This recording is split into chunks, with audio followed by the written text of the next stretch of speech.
जय Hind, good morning. तो आइए हम लोग अपना सेशन स्टार्ट करते हैं। आज का हम लोग करंट अफेयर्स देखते हैं। आपको जैसा कि पता ही है कि अपना सेशन करंट अफेयर्स का रहता है रोज का डोज। कौन सा? रोज का डोज। अगर आपको रोज थोड़ा थोड़ा दे दिया जाए तो बहुत सारा मिल जाता है, अब पता भी नहीं चलता है ना।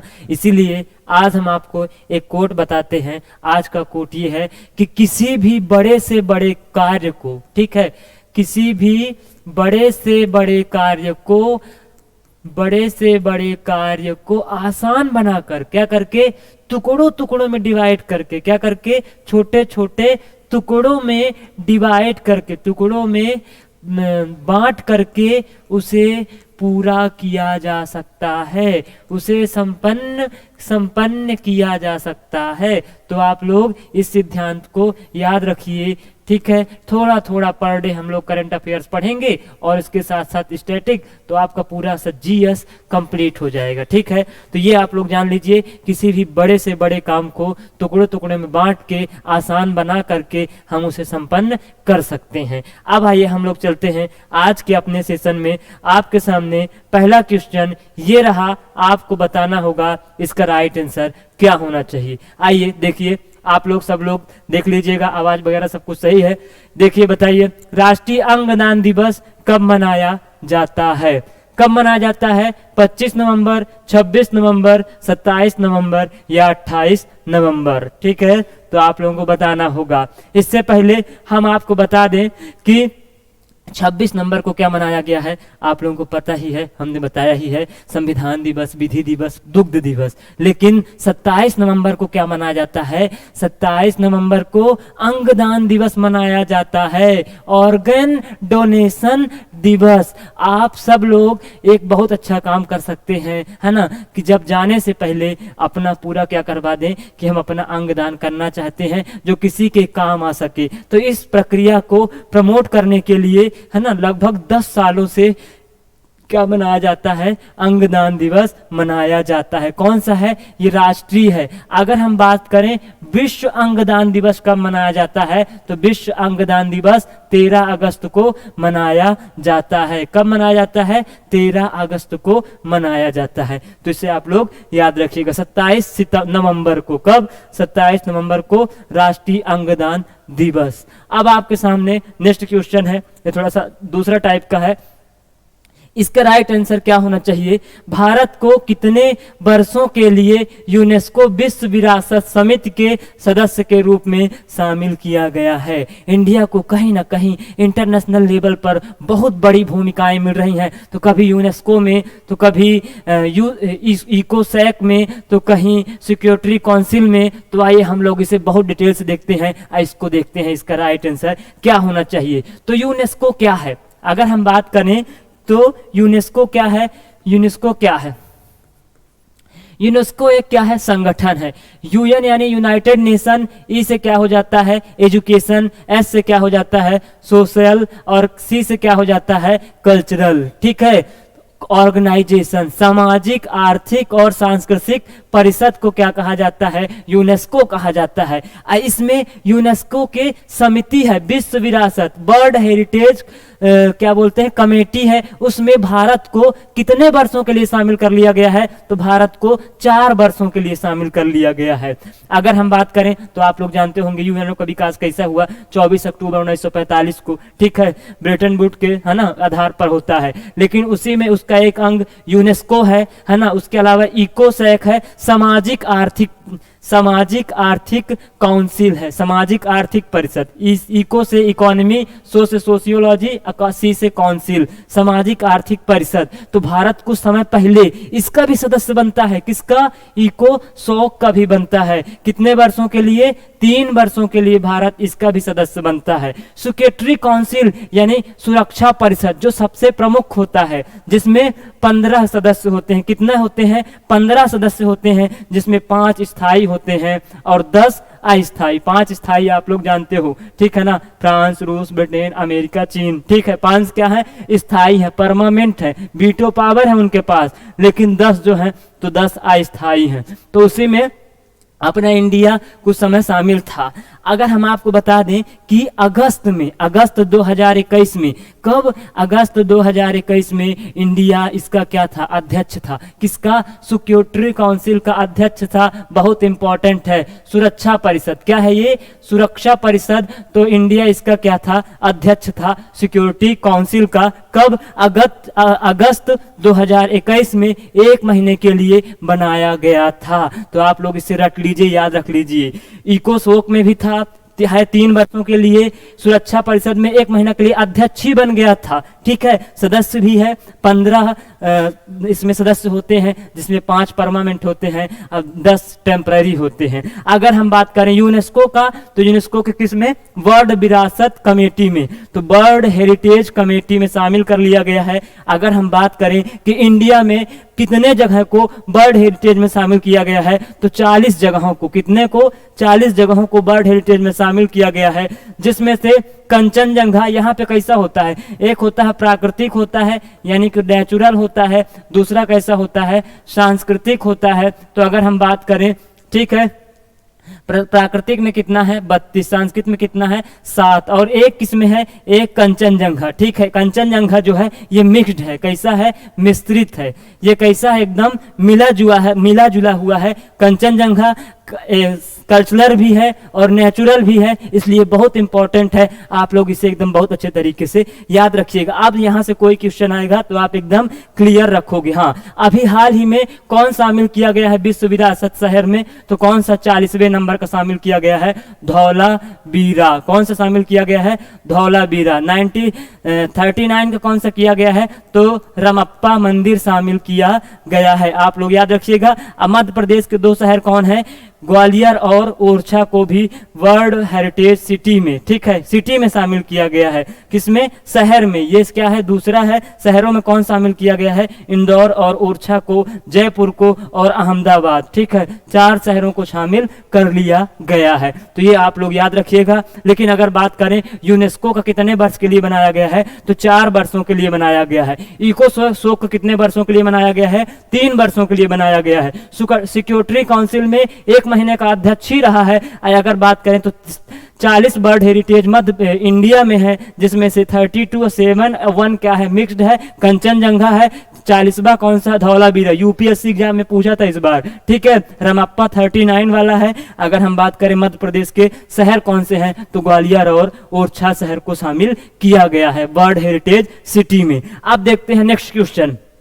इसका क्या है? 13वें एशिया यूरोप शिखर सम्मेलन में भारत की ओर से किसने प्रतिनिधित्व किया? है ना, एशिया और यूरोप दोनों को एक साथ मिलने के लिए, चलाने के लिए क्या किया गया था? सम्मेलन किया गया था, है ना। तो इस शिखर सम्मेलन, तो इसमें भारत की ओर से किसने अपना प्रतिनिधित्व किया? तो रामनाथ कोविंद, वेंकैया नायडू, एस जयशंकर, नरेंद्र मोदी। ठीक है, ये कौन सा नंबर का है? 13वें नंबर का है। तो इसको किसने किया था? वेंकैया नायडू ने जी ने किया था, है ना। अब इतना रोल नहीं रह गया है, क्योंकि मल्टी डायमेंशनल हो गए हैं, हर देश महत्व हो गया है ना। तो इकट्ठा नहीं, लेकिन तब भी वेंकैया नायडू जी ने यहाँ अपनी भूमिका निभाई है। फिर देखते हैं ये देखिए, ये बहुत इंपॉर्टेंट है ना। किस देश ने भारत को 2 मिराज 2000 लड़ाकू विमान दिए? ये नाम है, कितने दिए हैं? 2 दिए हैं। नाम क्या है? मिराज 2000। नाम क्या है इसका? मिराज 2000। किस देश ने दिया है इंडिया को? रूस ने, फ्रांस ने, इजराइल ने, अमेरिका ने। तो किसने दिया है? आप लोग बताइएगा। ये क्या है? लड़ाकू विमान है। कौन सा? मिराज 2000। किसने दिया है? तो ये हमें दिया है, फ्रांस ने दिया है। कौन से कंट्री ने दिया है? फ्रांस ने दिया है। फ्रांस ने क्या दिया था? राफेल दिया था। कितने राफेल आना है? 36। पहला कहाँ पे आया है? अंबाला में। ठीक है, और भी आ रहे हैं और आना है। अगर हम बात करें किस कंपनी से दिया है, तो क्या नाम है उसका? Aviation Dassault. कौन सी कंपनी है? एविएशन दसॉल्ट कंपनी है, जिसने राफेल दिया था, वही क्या देगा? मिराज 2000 देगा। हमारे लिए इंपॉर्टेंट क्या है, खासकर एमपी में, क्योंकि इसको कहाँ रखा जाएगा? ग्वालियर में रखा जाना है। कहाँ पे रखा जाना है, ग्वालियर में। ठीक है, कहाँ पे रखा जाना है, ग्वालियर में रखा जाना है, क्योंकि ग्वालियर में इसको क्या किया जाएगा, प्रोटेक्ट किया जाएगा। किसे, मिराज 2000 को किसने दिया है, फ्रांस ने। रूस से भी हमारे संबंध अच्छे हैं, है ना। रूस ने हमें क्या दिया है, S-400 दिया है, जो क्या करेगा, कोई भी अगर मिसाइल आक्रमण होता है तो 400 किलोमीटर पहले ही क्या कर देगा, उसको नष्ट कर देगा। अब मल्टी डायमेंशन है, चारों तरफ घूमता रहता है कहीं भी, है ना, और 2-2 बार करता है, बहुत सुविधाओं से युक्त है। ठीक है, कौन सा, S-400 किसने दिया है, रूस ने। इजराइल तो है ही, इनने अपना आयरन डोम विकसित किया है, जहां पर कोई हमला कुछ भी नहीं कर सकता। अमेरिका तो सबका बादशाह ही है, तो आप लोग याद रखिएगा। फिर क्या है, राष्ट्रीय नेत्रहीन क्रिकेट T20 टूर्नामेंट का खिताब किसने हासिल किया है। अभी हाल ही में क्या किए गए थे, T20, किसका, नेत्रहीन, जिसको आंख से दिखाई नहीं देता है। ठीक है, तो उसके लिए किया गया था, कहां पे किया गया था, अरुण जेटली स्टेडियम। याद रखिएगा, अरुण जेटली स्टेडियम कहां पर है, तो आप लोग बताओगे कहां पे है, फिरोज शाह। ठीक है ना, फिरोज शाह कोटला मैदान जो था उसी को क्या नाम कर दिया गया है, अरुण जेटली। कहाँ पे है, नई दिल्ली में है ना, दिल्ली में है। तो आप लोग क्या रखिएगा, इसे याद रखिएगा, कौन सा, फिरोज शाह कोटला, जिसका नाम क्या कर दिया गया है, अरुण जेटली कर दिया गया है। तो इसमें T20 नेत्रहीन किसने जीता है, कर्नाटक ने, मध्य प्रदेश ने, गुजरात ने, आंध्र प्रदेश ने। तो किसने जीता है, आंध्र प्रदेश ने जीता है। आंध्र से अंधा, अंधा ज्यादा है, तो ये बढ़िया रोल किए हैं, इसलिए राइट आंसर क्या हो जाएगा, आंध्र प्रदेश। हराया किसको है, तो इन्होंने हराया किसको है, कर्नाटक को। ठीक है, किसे हराया है, कर्नाटक को इन्होंने हरा दिया है। कि कौन खिताब जीता है, आंध्र प्रदेश ने। याद रखिएगा, बहुत इंपॉर्टेंट है ये भी। ये और इंपॉर्टेंट है, कौन सा, ये वाला। कॉलिंस डिक्शनरी ने किस शब्द को बर्ड ऑफ द ईयर 2021 घोषित किया है। ये डिक्शनरी है, और सबसे ज्यादा यूजफुल अच्छा वर्ड कौन रहा है 2021 में, कोरोना, टॉक्सिक, NFT, KFT। तो इसका राइट आंसर क्या होना चाहिए, राइट आंसर क्या है, NFT। ये क्या कहलाता है, नॉन फंजिबल टोकन्स। ठीक है, ये आपको समझ में नहीं आएगा क्या चीज है, तो ये क्या चीज है, नॉन फंजिबल टोकन्स है। कि इसमें क्या होता है, टोकन रहता है, लेकिन इसको क्या है, इससे लेन देन, पैसा के लेन देन से नहीं रहता है। इसका संबंध किससे रहता है, बिटकॉइन या डिजिटल करेंसी या क्रिप्टो करेंसी से रहता है। कैसा है, हम आपको बताएं कि अगर आप कुछ डिजिटल निर्माण करते हैं, अगर हम एक यूनिक वीडियो बना देते हैं आपके, कि अगर मंत्र दे दिए हैं, अब वो मंत्र अगर आपको मिल गया तो आप वो ले लेंगे, तो आप UPSC क्रैक कर जाएंगे। ठीक है, तो वो हमने बना दिया उस वीडियो को 10 सेकंड का, अब बना के रख लिया, अब बोल दिया उसमें अपना NFT ले लिया। NFT बनेगा, उसके लिए है ना एरेंडम क्रिप्टो करेंसी होता है, उसको अकाउंट करवाना पड़ेगा, तब जाके वो बनेगा। अब आप लोग का डिमांड बढ़ गया, तो आप लोग लोगे उसको, बहुत महंगे खरीदोगे, है ना, क्योंकि वो ऐसा मंत्र है कि आपको UPSC क्रैक करवा देगा। तो हम उसका NFT दर्ज करवाएंगे, ऐसा कोई भी दर्ज नहीं करवाएगा हम, क्योंकि हम पढ़ा रहे हैं, है ना, हमारे पास इसके लिए वैधता होनी चाहिए कि हम ही ये काम कर सकते हैं और दूसरा नहीं कर सकता है। तब हमने उस क्लिप को बना दिया। अगर उस क्लिप को आप खरीदोगे तो हम उसका रेट खुद तय करेंगे जितने में हमें बेचना होगा। ठीक है, अभी जैसा आर्टिफिशियल होता था, मान लीजिए कोई पेंटिंग बना के बेच रहा है ना, अपना इतने में देगा, नीलामी अपने हिसाब से करेगा। लेकिन अगर इस तरह कोई वीडियो या क्लिप बना दे और उसने अपना NFT जारी करे, मालिकाना हक करे, और उसको मालिकाना हक जब सरकार क्या होगा, मान्यता मिलेगा NFT के द्वारा, तभी मालिकाना हक मिलेगा, और फिर उसको वो क्या करेगा, बेचेगा। ठीक है, अगर वो जैसे मोनालिसा का तस्वीर है तो वो तस्वीर है, अगर हम यहाँ फोटो बना देते हैं मोबाइल के अंदर, उसको बेचते हैं तो वो महंगा जाएगा, है ना। इसी तरह का NFT बहुत सारा है। एक कौन सा है, डिजिटल फ्लावर है, ये इसके नाम है, डिजिटल फ्लावर। एसॉक है ना, एसॉक मोजे हैं कोई जो सॉक्स होते हैं, तो एसॉक, ये सब इसके क्या है, नाम है। किसके नाम है, NFT के नाम है। तो ये सबसे ज्यादा सर्च किया गया है। ये बहुत अच्छा है, एक तरीके से ऑनलाइन किसी भी, है ना, अपनी कलाकृति का पेटेंट करा करके उससे पैसा कमाना क्या कहलाएगा, NFT कहलाएगा। समझ में आया कि नहीं आया, क्या है, नॉन फंजिबल टोकन्स। तो इसलिए ये सबसे ज्यादा इसको बर्ड ऑफ द ईयर 2021 घोषित किया गया है। तो आप लोग याद रखिएगा, बहुत इंपॉर्टेंट है। ठीक है, तो याद रखिएगा आप लोग। फिर हम लोग चलते हैं नेक्स्ट क्वेश्चन। किस राज्य में पहली बार ड्रोन का उपयोग करके दवाई की डिलीवरी की गई है। ठीक है, किस राज्य में ड्रोन के द्वारा क्या किया गया है, मेडिसिन को एक जगह से दूसरी जगह ट्रांसफर किया गया है। भारत में ऐसा पहली बार हुआ है, यह कारनामा किस राज्य ने किया है? तो आइए हम लोग देखने का प्रयास करते हैं। कर्नाटक, मेघालय, मणिपुर, गुजरात, तो किसने किया है? तो ये मेघालय ने किया है। किसने किया है? मेघालय ने किया है। तो मेघालय ने किया है तो हम देखते हैं इसके बारे में कि कहां से क्या किया है। मेघालय ने क्या किया है, जो खासी वाला इलाका है और वहां पे थोड़ा सा क्या है, पहाड़ी रीजन है ना, इतना अच्छा परिवहन नहीं हो सकता, एयर वे सबसे बढ़िया होगा। तो वहां पे क्या किया है, ड्रोन के माध्यम से 25 किलोमीटर है ना, 25 किलोमीटर दवा का क्या किया गया है, दवाई को ट्रांसफर किया गया है। अब वो भी कितने मिनट में? 25 मिनट में किया गया है। कितने मिनट में किया गया है? 25 मिनट में। अब 25 किलोमीटर दूरी को तय कर लिया है, दवाई पहुंचा दिया है ड्रोन के माध्यम से। भारत का पहला राज्य मेघालय है। अगर हम बात करें, मेघालय इंपॉर्टेंट हो जाता है क्योंकि उत्तर पूर्वी राज्य है और वहां के बारे में पूछता रहता है। तो हम बात करें इसकी राजधानी क्या है, तो मेघालय की राजधानी आप लोग जानते हैं शिलांग है। अगर हम बात करें इसके मुख्यमंत्री कौन है, तो कॉनराड संगमा जी हैं। कौन है? कॉनराड संगमा है इसके सीएम। अगर हम बात करें यहाँ के गवर्नर कौन है, तो गवर्नर का बात करें सत्यपाल मलिक जी हैं। कौन है? सत्यपाल मलिक जी हैं। ये सब आपको पता होना चाहिए। कॉनराड संगमा, सत्यपाल मलिक जी यहाँ के क्या है, गवर्नर है। और इसकी राजधानी क्या है? शिलांग है मेघालय की। ठीक है, इसे आप लोग याद रखिएगा। 25 किलोमीटर और ये खांसी वाले में कौन सा राज्य बना है? मेघालय बना है। और आप लोग ये पूर्वोत्तर के राज्यों के बारे में जान लीजिएगा। अब नेक्स्ट इंपॉर्टेंट, बहुत इंपॉर्टेंट, इस समय फिर चर्चा में आ गया है, तीसरी लहर कोरोना का है। तो जो उसको ये क्या कर रहा है, इसके बारे में आशंकाएं बढ़ा रहा है। क्योंकि जबलपुर में एक महिला कोई आई थी दक्षिण अफ्रीका से और वो गायब हो गई है ना। तो एक ये संशय का विषय हो गया है कि कहीं मध्य प्रदेश में कोरोना ना फैल जाए। कौन सा? यही कोरोना है। आइए देखते हैं इस क्वेश्चन का, कोविड का। ओमिक्रॉन का संबंध किससे है? ओमिक्रॉन, कोविड-19 वैक्सीन, कोविड-19 टैबलेट, कोविड-19 वायरस, इनमें से कोई नहीं। यहाँ पे क्या हो जाएगा? वेरिएंट हो जाएगा। क्या हो जाएगा? वेरिएंट। हमने आपको बताया है कि ये क्या है, बहुरूपिया है। कोविड जो 19 वायरस है, कोरोना वायरस है ना। कौन सा? कोरोना वायरस है। और कोरोना वायरस कैसा है?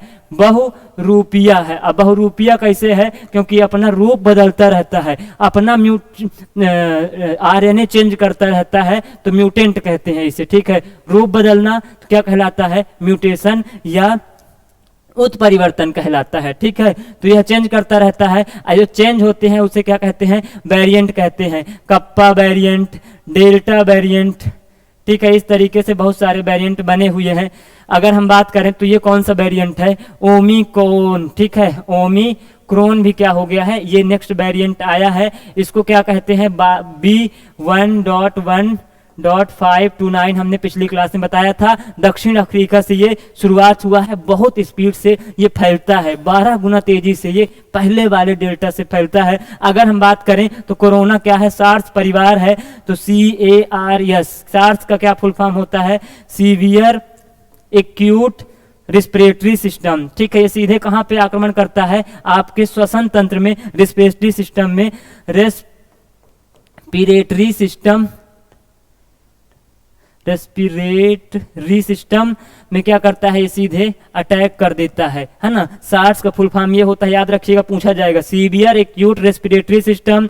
ओमिक्रॉन नया डेल्टा है, कहाँ से? दक्षिण अफ्रीका से है ना। इसमें बहुत तेज है, सरकार इसमें अलर्ट भी हो गई है ना। बहुत संशय लगाया जा रहा है कि कहीं एग्जाम इसी का बहाना देकर के फिर ना लोग रोक दिए जाए, लेकिन भगवान करे अब ऐसा ना हो। हम लोगों का उम्मीद भी है कि अब ऐसा नहीं होना चाहिए इंडिया में, क्योंकि हम लोग बहुत झेल चुके हैं। आप सबका इम्यूनिटी सिस्टम स्ट्रांग हो गया है, सब लोग मानसिक रूप से, शारीरिक रूप से अब फिट हो चुके हैं। अपने शरीर और दिमाग में क्या कर रहे हैं? काम कर रहे हैं, अपने आप को फिट रखने का प्रयास रख रहे हैं। तो ये क्या है? ओमिक्रॉन क्या है? कोविड-19 वायरस का वेरिएंट है। ये क्या करता है? म्यूटेशन, चेंज करता रहता है, रूप अपना चेंज करता रहता है। और इसके फैलने के चांस थोड़ा सा तब बढ़ जाएंगे जब इसमें हमारा वैक्सीन काम नहीं करेगा, है ना। अगर वैक्सीन काम नहीं करता है तो क्या होगा? ये फैल जाएगा जाएगा, नहीं अगर वैक्सीन काम करता है तो आराम से हो जाएगा। और जो बहुत पहले वैक्सीन लगा चुके हैं तो उनका एंटीबॉडी भी खत्म हो चुका है, उन लोगों को प्रॉब्लम हो सकता है ना। तो इस तरीके से जिन्होंने नहीं लगवाया है सेकंड डोज, तो गवर्नमेंट सेकंड डोज को बहुत तेजी से बढ़ाने का प्रयास कर रही है और है ना, जो भी हो सकता है उसको प्रोटेक्ट करने का काम कर रही है। अब हम लोग चलते हैं नेक्स्ट। आज का क्वेश्चन है, हाल ही में मध्य प्रदेश सरकार द्वारा मिंटो हॉल, कौन सा है, मिंटो हॉल का नाम बदलकर क्या कर दिया गया है? मिंटो हॉल का नाम बदलकर क्या कर दिया गया है? अटल बिहारी वाजपेयी, पंडित रविशंकर शुक्ल, कुशाभाऊ ठाकरे, चंद्रशेखर आजाद, तो और कोई बोल रहा था वीर सावरकर, ठीक है कि वीर सावरकर कर दीजिए कोई कुछ, लेकिन क्या कर दिया गया है, कुशाभाऊ ठाकरे कर दिया गया है। तो आइए हम लोग देख लेते हैं कि मिंटो हॉल कब बना था। तो अगर हम बात करें तो मिंटो हॉल कब बनता है, 1909 में मिंटो हॉल बनता है। कौन बनवाता है? सुल्तान जहां बेगम बनवाती हैं। कौन बनवाती हैं? सुल्तान जहां बेगम बनवाती हैं। किनके लिए? मिंटो के लिए, ठीक है। तो ये बनता है कहाँ पे? भोपाल में बनता है, लेकिन ये कुछ समय क्या रहता है, दर्शनीय स्थल रहता है। तो कुछ समय इसमें क्या लगता है, हमीदिया कॉलेज लगता है। तो कुछ समय इसमें क्या लगती है, विधानसभा लगती है 1996 तक, ठीक है। फिर इंदिरा गांधी भवन बन जाता है तो विधानसभा वहां एडजस्ट हो जाती है। उसके पहले 1996 तक यहाँ विधानसभा लगा करती थी। इसको किसने बनवाया था? सुल्तान जहां बेगम ने। कब बनवाया था? 1909 में बनवाया था। लेकिन लाल कोठी के सामने बना हुआ था और खुद यहाँ पे कभी नहीं जा सकी थी, ठीक है। दर्शनीय स्थल था, हमीदिया कॉलेज यहाँ पे लगता था और कॉलेज के अलावा यहाँ पे विधानसभा भी आयोजित की जाती थी। अब बाद में फिर ट्रांसफर की गई। बहुत दिन से इसका डिमांड चेंज हो रहा था क्योंकि हमारे यहाँ नाम परिवर्तन कार्यक्रम चल रहा। कौन सा? नाम परिवर्तन। अगर हम बात करें हबीबगंज से तो कमला रानी, अगर हम बात करें तो भंवरकुआ स्टेशन का नाम चेंज कर दिया गया, भंवरकुआ जगह का। टाट्या भील किसका कर दिया गया है? जो पाताल पानी रेलवे स्टेशन है इंदौर में। कौन सा है? पाताल पानी रेलवे स्टेशन है, उसका नाम क्या कर दिया गया है? टाट्या भील कर दिया गया, हमने आपको बताया है। अगर हम बात करें MR स्टेशन को टाट्या भील, भंवरकुआ को टाट्या भील, हबीबगंज को कमलापति कमला रानी, अगर बात करें होशंगाबाद को नर्मदापुरम। तो इसलिए ये सब आपको पता होना चाहिए। अगर बात करें कुशाभाऊ ठाकरे की तो कुशाभाऊ ठाकरे का संबंध कहां से है? धार से है। 1998 और 2000 तक ये क्या रहते हैं? बीजेपी के अध्यक्ष रहते हैं। मध्य प्रदेश के धार से इनका संबंध है और 6 वर्षों तक ये बीजेपी पार्टी के क्या रहते हैं? महासचिव रहते हैं। और इंदिरा गांधी जैसे लोगों ने, है ना, इनको चुनाव में हराने के लिए बहुत मेहनत करनी पड़ी थी, है ना। इसीलिए इसके नाम पे क्या बनाया गया है? कुशाभाऊ ठाकरे का नाम क्या रख दिया गया है? मिंटो हॉल का रख दिया है। जहां पहले विधानसभा, जहां कानून बनता है वहां, इसलिए बहुत इंपॉर्टेंट हो जाता है। MP वालों खासकर आप लोग बहुत अच्छे से इसे याद रखें, अदर स्टेट वाले भी रखें, क्योंकि मिंटो का संबंध किससे है? अंग्रेजों से है। अब फिर हम लोगों ने अपना कुछ स्थापित किया है इस कारण से, है ना। हमें सब अपना चाहिए। अब हम देखेंगे इस क्वेश्चन का राइट आंसर क्या होना चाहिए। ऊर्जा साक्षरता अभियान, ऊषा का संबंध किससे है? ऊ से ऊर्जा, सा से क्या हो जाएगा? ऊषा हो जाएगा। ऊषा का संबंध किससे है? सौर ऊर्जा को बढ़ावा देने के लिए आगर शाजापुर नीमच में सोलर पार्क का शिलान्यास करने के लिए जन भागीदारी के माध्यम से विश्व की सबसे बड़ी ऊर्जा चेतना का जागरण, ठीक है। या कि उपरोक्त सभी। तो राइट आंसर क्या हो जाएगा? उपरोक्त सभी। 25 नवंबर को, कब? 25 नवंबर को कहाँ पे? आगर शाजापुर और नीमच में सोलर पार्क का स्थापना इसी योजना के तहत किया जाना है। सौर ऊर्जा को क्या करना है? बढ़ावा देना है। कुसुम आ के तहत किसानों को क्या करना है ना, इसके लिए प्रमोट करना है, उन्हें सब्सिडी वगैरह प्रदान करना है। और हमको, है ना, सौर ऊर्जा में पूरा निर्भर होना है, क्योंकि 2030 तक हम लोगों ने क्या किया है कि हमारा आधा एनर्जी का खपत किससे होगा? रिन्यूएबल एनर्जी से होगा। इसी के चलते हम लोग ये सब काम कर रहे हैं। और इसके अलावा क्या है? जन चेतना को क्या करना है? ऊर्जा चेतना का जागरण करना है, सबको बताना है सोलर ऊर्जा के बारे में कि उसका उपयोग क्यों जरूरी है, कैसे करना चाहिए, क्या साधन चाहिए, तो सब कुछ हम लोग उपलब्ध कराते हैं। राइट आंसर क्या हो जाता है? ऑप्शन 4। इसी के साथ हम लोग, अगर हम बात करें कि ऊषा योजना का संबंध किससे है, तो ये किससे है? मध्य प्रदेश से है। सबसे इंपॉर्टेंट क्वेश्चन कौन सा है? मध्य प्रदेश से का संबंध किससे है? ऊषा योजना का संबंध किससे है?